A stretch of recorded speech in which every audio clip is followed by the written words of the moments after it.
My name is Jason All. I'm the co-founder of Slow Roll Detroit. Slow Roll Detroit is arguably one of the world's largest weekly bike rides. We bring between 5,000 and 10,000 people a week on a Monday night to Detroit to show off Detroit in a positive light, to show that it is a place that you can live and work. I like to start at the beginning. Oh, let me grab my little thing here. See, I'm a little tired. I like to start at the beginning and then work to the middle and get to the end because, you know, we're talking about 5,000 to 10,000 people, but it didn't always start out that way. As you can see, this is our first slide. This was our first slow roll. The reason we invented slow roll was because there were other bike rides that existed in the city that we just didn't feel really represented the city the way it should be. There were other rides where people got together and they littered on people's lawns and they spit at people in their cars. And we said, that's not us and that's not Detroit. So let's start something that we can just make our own. So we didn't start this ride and say, we're going to make this massive movement and we're going to take people from this ride. We said, we'll make this ride just for our friends. And if we can get our friends to ride along with us and change their perceptions of where they live, then we can hopefully do that. So we said, let's start this ride. And we said, well, what are we going to call it? Because all these rides exist in it. If anybody rides a bike, you know, we're most familiar with the people in spandex. And I do wear spandex, and it looks good. Spandex, helmets, and things of that nature. Well, we said, you know what? We need to be completely opposite of that. So we said, well, what are we going to call this? And the first thing we came up with was slow. Because most people are intimidated by the fact of being on a bike. They think they have to go fast. They think they have to go far. Most people don't understand yet you can actually just reconnect to being a child and just get on your bike and do whatever you want to do. So we came up with slow. And then we said, we can't just call it slow. So we started going through all this stuff. And to tell you how creative we were like, okay, can we call it slow ride? And then we said, no, let's call it slow roll. That's how creative we were. We came up with two alternatives for that one. So we came up with slow roll, and we decided what we do is we would take everybody out, and we'd go by different places in the city, and we'd stop, and we'd actually talk about it a little bit, and take a photo there, and then, like, you know, just talk to each other and get to know each other a little bit better. So this was the first ride right here. Everybody in this photo is pretty much a friend of ours, and I can tell you, the only person who's not a friend of ours is the guy who's in the middle of the sidewalk in the back, and he actually just showed up to tell us that we couldn't do it. Screw that guy. This is our second ride. If you can see, it's gotten a little bit smaller. What happened is, you know, we were getting so upset that our friends weren't coming that we thought if we harassed them, that they'd show up. Well, you see that actually the only people there are myself, Mike, who's the co-founder, my best friend who I had to buy dinner, and another random who was just riding down the street. But when we started this ride, people started to show up, and we said, okay, how can we make our ride different than other rides? And the first thing we said is, we will never leave anybody behind, okay? So if what you see right here is, the rule is when you show up on slow roll, you bring an extra tube, you bring tools, you bring kit, so you can help everybody out, okay? Don't pay attention to the bottle that's in that guy's hand. That's not real. More of us helping each other out. Once again, we never leave anybody behind. This was really one of our rides where I started to notice that the community was buying in. I don't know half of these people. And a friend of mine said to me, that's when you know you're affecting people outside of your circle. When people are starting to show up to your events that you don't even know and they're bringing people, you're making change. And I was actually super into this ride because this was the first time we ever rode in the rain. And I always rode in the rain, but I gave people the option. And I actually used this picture to guilt people into the next ride because I said, hey, you never showed up and these people showed up in the rain. You're my friends. What's going on? Well, this guy right here, he started riding with us. His name is Hal Williams. He actually was hit and killed by a car, but he was the first person to ever say to me, Jason, do you know what you have here? He said, you have the ability to take a captive audience wherever you want to take them, show them whatever you want them to see, and change their lives. And so I said, okay. So at this point, we had just been riding around the neighborhood, you know, doing our thing. But then we decided, okay, let's put some focus to this, okay? How can we take this and maybe change lives, but maybe change the economy as well? So we called a friend of ours, and he owned a restaurant. And we said, hey, instead of starting at the park, can we start at your restaurant every week? And hopefully people will be used to coming here. So we said, fine. Well, the first week we started at his restaurant, that was our first ride. So in that ride, we hit probably 50 people. And that was the first time I ever said to Mike, we got to get the hell out of here. Because at that time, the city works that you can only have 50 people in a group to ride. So once we cross that ride, we're starting to get hassled by police, we're starting to get hassled by people, and so that was the first time we said, okay, do we take responsibility for what we've started here and try to inject this into the community, or do we run like most people would do? And we said, you know what? Let's stay with it. We have to make this something that we wanted it to be. We started this to be this great thing for our friends, so let's keep pushing forward. So we started making flyers. And this is where it comes into like the technology part, and you'll find out how I connect to some other things. This is the first time we started actually figuring out that we could actually take a picture and post it on the internet and show people what we were doing. Until this point, we were really just yelling at our friends on the phone. We had no idea. That was how like small-minded we were at that time, because we weren't thinking we're bringing all these people together to make change. We were just thinking how cool it was that people were coming out to ride bikes. A guy asked me one time, he said, Jason, what's going to happen when you hit 100 people? I said, well, we don't have that many people that ride bikes in Detroit. So you tell me. This is our next ride. This is what I call our let's make it weird moment. Mike and I, my partner, we always have a saying, if we're going to make it weird, let's make it really weird. Well, we had heard that the police were looking for us, and they were trying to find out what we were doing. And so we said, let's do them a favor and take them to the mayor's house and show us where we are. So that in the background is the mayor's house, and that's our first ride with 300 people. And the police were not very happy, but they were actually super cool about that. And this is also one of the first times we started to connect to what we were doing in the community. And you'll start to hear that phrase come up again and again, community. Because this thing never built off of massive corporate dollars or anything like that. This thing started because everybody who came to this ride brought 2 people. Then those 2 people brought 5 people. And that's how this thing started to grow. So then we started to go and get up into the 400s. And we said, okay, nobody likes rules, okay? I am the most unruled kid out there, guy. Look at me, I'm still calling myself a kid. But these rules all came from the people that started to ride the ride. Okay, they started to contact us and they started to say, Jason, you gotta start yelling at people who litter. You gotta start yelling at people who don't stay to the right. And I said, wait a minute, this is your ride. Mike and I merely are the vehicle, no pun intended, but this is your ride. So if you see somebody littering, you talk to them. You have 400 people around you that have your back at all times. The week after this came out, I watched a guy throw a can, and I heard this lady go, he littered, and put her hand up, and I watched an entire massive crowd pull this guy over to make him pick his can up. And that's when it dawned on us that if we attach ownership to something that's the communities and make it the cities, that's what's the success of this thing. We weren't, once again, making it grow because we were giving away stuff or paying people to come. They were coming because they were seeing Detroit in a way no one had ever seen it.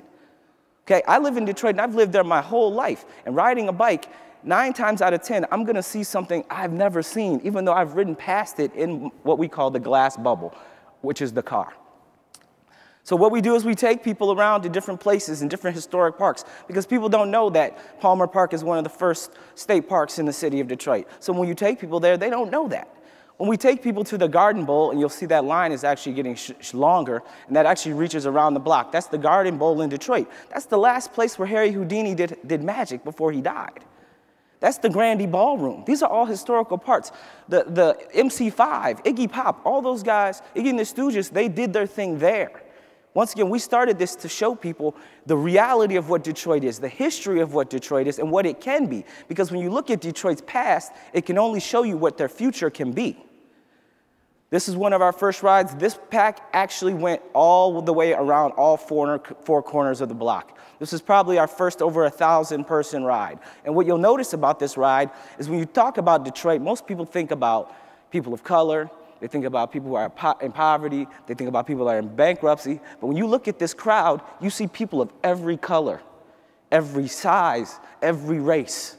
Everybody's there. We've done this 6 years. We've never had one violent incident ever. Ever. This is the train station in Detroit. It is one of the largest abandoned buildings in North America.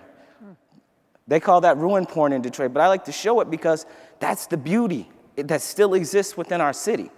This is the backyard of a Polish immigrant, not a young Polish immigrant, but a Polish immigrant. He actually passed a couple years ago. He moved to Detroit in the 40s. He was obsessed with amusement parks.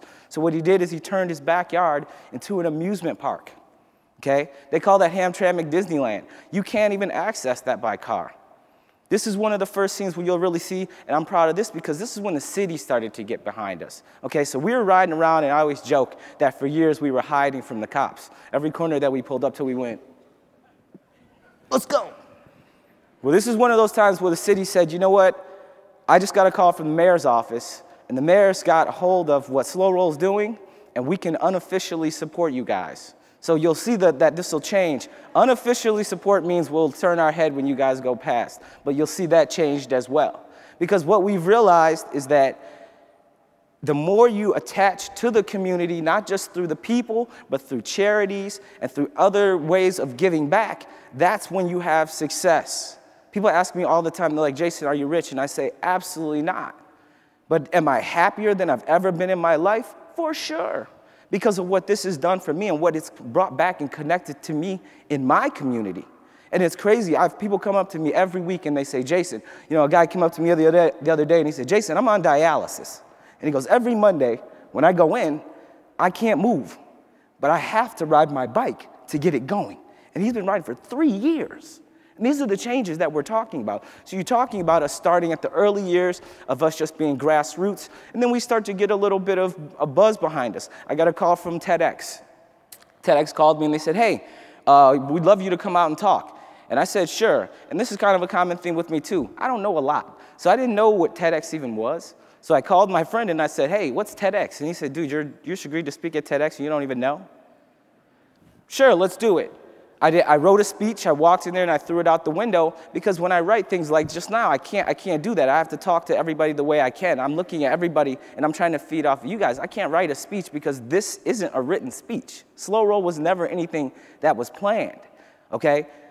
This is our volunteer corps. I always bring them because once again, it's that connection to the community. That has since grown. I have 90 volunteers that show up every week to make this thing. They volunteer, they make the ride safe, and that's what this is all about, all of us working together. Anybody know who that guy is? I'm gonna go past that one then. That was Debbie Stabenow, senator. She came up to us and she said, hey, Jason, this is once again, we're two guys who started this in our living room. You know, the senator comes up and she says, I have the third Shinola bike off the line and I can't wait to ride with you guys. That's when you start to bug out about really the change that you have the ability to make. This photo is actually the volunteer squad of 2 different cities. Since we've started in Detroit, we have branched off to 6 other cities. We're in Minneapolis, Chicago, Cleveland, Buffalo. That's Buffalo on the bottom, and a couple other cities in Europe. We are huge in Sweden. Don't ask how we make that happen. That's in Chicago as well, because over this time, now that we've started this small community thing, all these corporate companies do want to buy in. So this is when Red Bull flew my whole team out to Chicago to ride bikes and do the Chicago. Flew us with bikes. This is our first international forum. Like I said, now we're in other cities. So now, okay, so we started this thing out as 2 guys, but 2 years ago, we became a full 501c nonprofit where we can give it all back, okay? Because we didn't start this to become rich or become cool. We started this because we wanted people to live in the city of Detroit. That's it. We wanted people to come there and say, you know what? Whatever they say on TV is not real. Whatever they say in the media is not real. That's us in Chicago again. This picture right here is special to me. We were lucky enough to do an Apple iPad commercial a couple years ago. I don't know if anybody has ever seen that. I should have showed it to you guys before. But this was our largest ride to date at that time, and that was 4,500 people. So when Apple calls you on the phone and they say, hey, can we do a commercial about Detroit and Slow Roll? That's a pretty surreal thing, you know, because at that time, no one even wanted to come to Detroit to visit, you know? This is another rule where you don't leave anybody behind. If you are broken down on the road, you do not have to be on a bike. That was a senior citizen in a car, so we helped her out, plus she was in our way. That is us taking over the entire Greektown region of Detroit. That was another 6-blocker right there. That was another, make it weird, Border Patrol. We live on the beautiful border of Canada and Detroit, and the Border Patrol didn't like us being so close to the river with that many people. So we thought it'd be a good idea if we went outside their office and took our photo. So that's about 1,000 people saying hi to them. That's St. Anne's Church, one of the oldest Catholic churches in the country as well, the oldest in Detroit. I'm speeding through these because there's much more important stuff. Since we've started this, okay, once again, we started at the beginning with this little thing, then we moved to the middle, where now we're giving money to charity. Well, now we're lucky enough to partner up with groups like the Union Joints is a group out of Detroit that just bought the Brewster Wheeler Project building, and I'll try to get to that in a second. It's actually the building where Joe Louis learned how to box, and a lot of the Motown singers actually went after school. Well, they tore down the projects, but they left the community center. Well, 2 years ago, I got a call from the Union Joints, and they said, Jason, we're going to rehab the Brewster Wheeler Recreation Center, and we want to give you guys an office in there for life, for the rest of your life.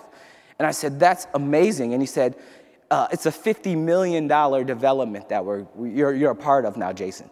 So to think about the fact that we came from these two dudes that were just once again on the dining room table to connecting with the mayor, now traveling the world to talk about slow roll and how to build community around a simple thing like a bike. I've had this whole conversation with you, and I bet half of you forgot I was talking about a bike ride within the first 30 seconds, because it's bigger than that. This lady right here, I put her in. This is one of our sergeants. I'm smiling with her because for 3 years she was chasing me, and I love it now that we're friends. And that's our first picture together, and she actually just said before that I was about to put you in handcuffs. Anybody know who this guy is? Guy named Michael Bolton. Quick story on this one. I love to put this one in there. So Michael Bolton calls me on the phone. Yeah, Michael Bolton called me on the phone. I didn't believe it either. I hung up on him the first time. True story. Second time he called back, he said, Jason, I want to come. I'm doing this movie about Detroit. It's impacting the world. I want to ride slow roll. I've heard about it. I've heard about it in London. I've heard it all over the place. I said, the only way I will do this with you is if you go to a bar tonight and karaoke your song with me. He said, okay, let's do it. True story. Went out and rode bikes, went out and got drinks. He put a baseball hat on, went up, started singing one of his songs. The table next to me, the girl looks up and she goes, that dude sucks. True story. Me with Big Ben, Parliament. This is another one that I got 30 seconds. This magazine never represented us for years, and then 2 years ago, the reason they didn't represent us is because we don't enforce the helmet rule. We strongly suggest it, but they were adamantly against that. 2 years ago, they called and said, hey, we're going to put you on the cover of our magazine. And I said, that's kind of ironic because half those people don't have helmets on and you hated us. So that's awesome. That's one of the classes that I work with. I travel all over the country also speaking to schools. That's another offshoot of this. We're a big part of the Each One Teach One program, and so we believe that it's not about telling kids all the time what the textbook thing is to do, it's presenting them with options. So I've been to over 500 middle schools all over the country speaking about community building, and what's most proud to me about that is you'll see very few African Americans in that photo, so when somebody of color gets to go to the suburbs and spread the message of love, it's kind of crazy. So that for me, that's another cop who was chasing me, he's laughing right now. That's me with the mayor, and then I'll wrap it up. That's our building behind us, the $50 million building. That was us doing HBO last year. We were lucky enough to be featured on Togetherness.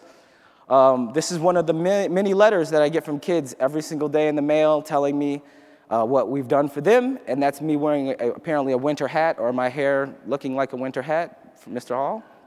And I'm trying to get to this last slide real quick because you guys have seen the majority of these, and then I'm done.